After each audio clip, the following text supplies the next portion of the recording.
नमस्कार, welcome to filmishami.com।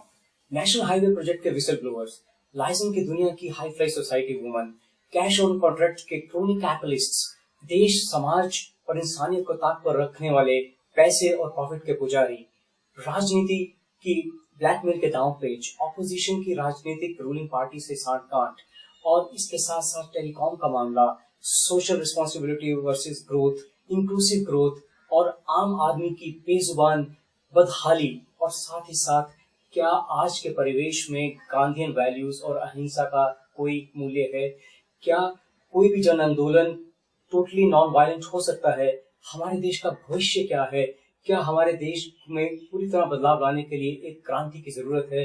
अगर है तो कैसे? अगर इन सब बातों का, इन सब सवालों का आपको एक मुश्त जवाब चाहिए, उसका एक 2 मिनट रेडी रेकनर चाहिए या बर्ड्स व्यू चाहिए, तो आइए एक छत के तले, अंडर वन रूफ, एक विंडो क्लियरेंस के पास, जिसका नाम है सत्याग्रह। ऐसा लगता है प्रकाश झा सोशल और पॉलिटिकल मुद्दों पर फिल्में बनाने की एक स्पेशलाइजेशन ही कर चुके हैं और ये फिल्म उसी कड़ी में एक नया एपिसोड लगती है, जिसमें इस बार एक गांधीयन और रिटायर्ड प्रिंसिपल द्वारकानंद, जिसे प्यार से लोग दद्दू जी कहते हैं, यानी अमिताभ बच्चन ने बीड़ा उठाया है एक जन आंदोलन का, जिसमें उनका साथ दे रहे हैं उन्हीं के एक स्टूडेंट अर्जुन रामपाल, और जिस आंदोलन को मकाम तक पहुंचाने की जिम्मेदारी ली है अजय देवगन ने। वो अजय देवगन जो कि अमिताभ बच्चन की संगत में आने के बाद अपनी पूरी जिंदगी ही बदल डालते हैं, उनकी पूरी सोच बदल जाती है, उनका सोचने का नजरिया और उनका लाइफस्टाइल ही बदल जाता है। तो ये फिल्म इन तीनों के इर्द गिर्द घूमती है। सत्याग्रह आज के भारत के सोशल और पॉलिटिकल इश्यूज का आईना है, लेकिन ये आईना बहुत ही सतही तस्वीर को रिफ्लेक्ट करता है। मसलन करीना कपूर एक न्यूज चैनल की सीनियर रिपोर्टर हैं और वो इस जन आंदोलन की रिपोर्टिंग करते हुए जो कवरेज देती हैं वो बहुत ही सतही है। इवन कि उनके न्यूज चैनल का जो माहौल है वो भी बहुत सुपरफ्लुअस सा दिखाया गया है। और इसी रिपोर्टिंग के दौरान उनकी मुलाकात अपने मिस्टर राइट यानी अजय देवगन से हो जाती है। ये शायद किसी रिपोर्टर का सपना ही हकीकत बनता होगा कि उसका काम ही उसको अपने मिस्टर राइट से मिलवा दे, जो कि यहाँ पर दिखाया गया है। लेकिन ये जो फिक्शन फैक्ट के साथ पिरोई गई है, इस पूरी मूवी को एक झूले सा बना देती है, जिसमें कहीं तो भावना और जज्बात को बहुत ऊंचाई तक ले जाया गया है और कहीं वो बिल्कुल ही नीचे गिर जाती है। फिल्म का जन सत्याग्रह एक कानून बनाने के लिए, एक ऑर्डिनेंस लाने के लिए शुरू किया जाता है, जिसमें कि ये मुद्दा है कि जो सिस्टम है और जो प्रशासन है वो जनता के निर्देशों का पालन करे, ना कि उस पर हुकूमत। लेकिन पोस्ट इंटरवल यही जन आंदोलन एक और ही मुद्दे को लेकर अमिताभ बच्चन के आमरण अनशन में तब्दील हो जाता है। ये पता ही नहीं चलता कि आखिर ये जन सत्याग्रह शुरू किसके लिए किया गया। जाहिर सी बात है कि सन 2011 का अन्ना हजारे का जन आंदोलन इस फिल्म की बुनियाद है और बैकबोन भी। हालांकि फिल्म के शुरू में डिक्लेरेशन आता है कि any event or incident shown in this movie is purely coincidental and bears no resemblance to the person dead or alive, वगैरह वगैरह। लेकिन वो अन्ना हजारे और अरविंद केजरीवाल की एसोसिएशन, वो रामलीला मैदान में पुलिस एक्शन, वो कैंडल विजुअल्स, वो रॉक संगीत की इम्प्रोवाइज्ड पार्टीज और माहौल और आत्मदाह यानी कि सेल्फ इमोलेशन की एक अटेम्प्ट, वो सारी बातें जो वहां हुई थी वो यहाँ पर भी किसी न किसी रूप में दर्शाई गई हैं और यही उस हकीकत को बयां करती हैं, जो कि इस फिल्म की सबसे बड़ी कमजोरी भी है, क्योंकि बात कहाँ से शुरू की जाती है और कहाँ पहुंचा दी जाती है। जहां तक परफॉर्मेंसेस की बात है तो अमिताभ बच्चन ने बहुत ही ऑनेस्ट और सिंसियर अदाकारी की है। अजय देवगन ने अपने रोल को बहुत ही शिद्दत के साथ अंडर प्ले किया है। मतलब इन दोनों ने वो रोल इस तरह से निभाए हैं जैसा कि वो पहले भी कई बार निभा चुके हैं।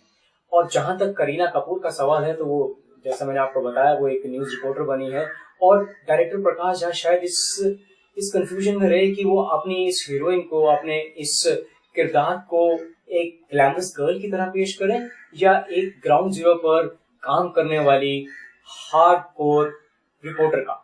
अब बात करें फिल्म के सो कॉल्ड मेन विलन की। एक स्कीमिंग और शातिर पॉलिटिशियन के रोल में मनोज बाजपेयी ने कुछ अलग करने की भरपूर कोशिश की है, लेकिन वो बेचारे भी क्या करें, उनके पास अलग करने के लिए कुछ है ही नहीं, कोई नया डायमेंशन नहीं है उनके रोल में। ऐसा लगता है सिर्फ विग और कपड़े चेंज करवा कर डायरेक्टर प्रकाश झा ने मनोज बाजपेयी से अपने ही रोल जो उन्होंने आरक्षण में किया था उसे थोड़ा सा घुमा फिरा कर, थोड़ा ट्विस्ट देकर करने को कह दिया है। एक्टिंग के लिहाज से अगर कोई जमता है तो वो है एक सुधरे हुए आवारा गुंडे के किरदार में अर्जुन रामपाल। वो स्क्रीन पर दिखते भी अच्छे हैं और उन्होंने अपने रोल को बड़े सिंसियरिटी से निभाया भी है।